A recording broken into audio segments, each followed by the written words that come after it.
பாலச்சந்தர், பாலு மகேந்திரா, மகேந்திரன் எல்லாருமே ஒரு பெரிய சகாப்தத்தை உருவாக்குன மாபெரும். அவர்களை தாண்டி இவர் நிக்கிறாருன்னா இவரோட எமோஷனல் லெவல் இருக்குல்ல, அது வந்து ஒரு பிரமாதமா ஒர்க் அவுட் ஆகும் அவருடைய எல்லா படங்கள்லயுமே. நீங்க இன்னொரு ரொம்ப முக்கியமான விஷயம், இப்ப வந்து வயலன்ஸை வந்து பயங்கரமா ஒரு படத்துக்குள்ள போனோம்னா ஏதோ ஒரு போர்க்களத்துக்குள்ள போனது மாதிரி அவ்வளவு சண்டை காட்சிகளோட போயிருக்கிறாங்க. ஆமா.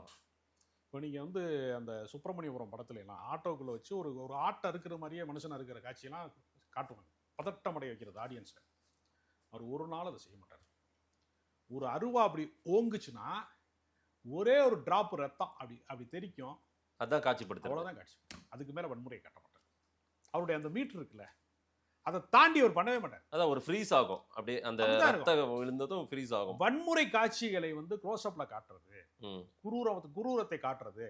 நீங்க பாரதி ராஜா படம் பார்த்து ஒரு குரூரத்தை வந்து நீங்க அனுபவிக்க முடியாது.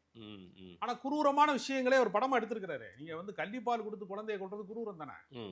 நீங்க இந்த பாலா படத்துல வர்ற மாதிரியான அந்த வன்முறை காட்சிகளை வந்து ரொம்ப டெரரா காட்டுறதுலாம் இருக்குல்ல, அந்த மாதிரி ஒரு நாள் வந்து பாரதி ராஜா காட்டவே மாட்டார். அவரும் யதார்த்த படம் தானே எடுத்தாரு. ஹீரோக்களுக்கு பின்னாடி போகாமல் பெண்கள் கதாபாத்திரத்தை மட்டுமே மையமாக வைத்து அவர் படத்துல இருக்கிற கதாநாயகர்கள்ல நீங்க வந்து கார்த்திகை தவிர, நெப்போலியன் ஒரு கொஞ்ச நாள் கதாநாயகன்னு வச்சுங்களேன். நெப்போலியன் எல்லாம் எப்படி செலக்ட் பண்ணது சார்? அது இன்னொரு விஷயம் என்னன்னா, யாரை வேண்டுமானாலும் நடிக்க வைக்க முடியுங்கிற கான்பிடன்ட் லெவல் அவருக்கு இருந்திருக்கு. உதாரணத்துக்கு நான் 2 விஷயம் சொல்றேன். கிழக்கு சீமையிலே படத்துல அந்த விஜயகுமார் மார்க்கெட்ல இல்ல அப்பயும். அந்த படத்துக்கு பின்னாடி தான் ஒரு கேரக்டர் ஆர்டிஸ்டா நாட்டாமையெல்லாம் படம் தான் வந்துச்சு. நீங்க அவருடைய படங்களை நீங்க பெரும்போது நீங்க பாத்தீங்கன்னா விஜயகுமாருக்கு மார்க்கெட் கிடையாது. அந்த அன்னை கதாபாத்திரத்துக்கு அவர் 2 அரசியல்வாதிகள் அணுகினார் நடிக்க வைக்க. ஒன்னு வைகோ. சரி. வைகோட்ட போய் சொல்றாரு, ஒரு அன்னை கதாபாத்திரம் இருக்கு, ரொம்ப நெகிழ்ச்சியான கதாபாத்திரம், ஒரு தங்கச்சிக்காக ஒரு அன்னை வாழ்ந்தான் அப்படிங்கிறதான் கதை. கிழக்கு செம்மையிலே. ஆமா, நீங்க கரெக்டா இருக்கும் நீங்க நடிச்சிருந்தா நல்லா இருந்திருக்குமா அப்படின்னு சொல்றாரு. இவரு வைகோ சொல்றாரு, எனக்கு நடிப்பை பத்தி எதுவுமே தெரியாது, இல்ல அதை பத்தி நீங்க கவலைப்படாதீங்க, நான் பாத்துக்கிறேன் அதை அப்படின்ட்டாரு. அவரு அந்த ராஜ்யசபா உறுப்பினர், அவர் ஒரு கெத்துல இருந்தார் இல்லையா, அதனால அவர் அதை மறுத்துட்டாரு.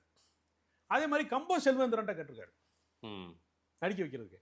அவரும் அரசியல் காரணங்களுக்காக ஒருவேளை ஃபிளாப் ஆகி, ஒருவேளை எதிர்பாராத சினிமாவை உத்தரவாதப்படுத்த முடியாத ஒரு தொழில், நமக்கு வேற ஏதாவது ஒரு இமேஜ் வந்துருமோ அப்படிங்கிறதுக்காக அவங்க தவிர்த்துக்கிட்டாங்க.